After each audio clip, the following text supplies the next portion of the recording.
do you say? I'd love to hear your thoughts on a lot of people that when I talk to Bitcoin, when I talk to a lot of people about Bitcoin, they bring back the whole a large majority of your decentralized system is now mined almost centrally in China by very few organizations.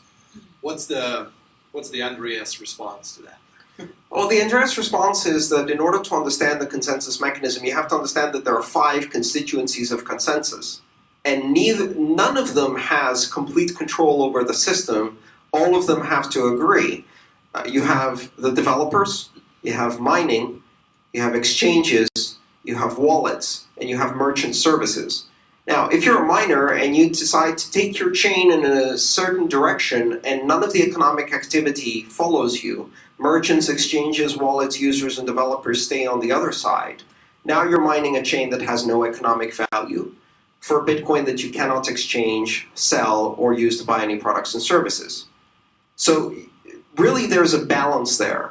And in fact, one of the significant points of balance is that the vast majority of development, the vast majority of startups, and the vast majority of users are in the Western world, and the vast majority of mining is in China. That's a beautiful balance, because that means that not only does that mean that the Chinese miners can't take over, it also means that the Western developers can't take over. It creates a balance of power.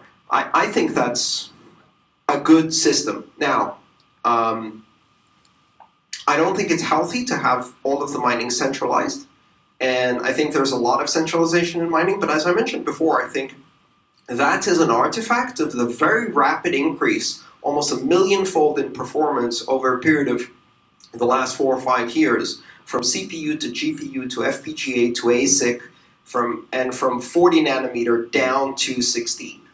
And now we hit a wall. And now when you have 2x every 2 years, that changes the system dramatically. Everybody slows down, and we're going to see a re-decentralization of mining, I think.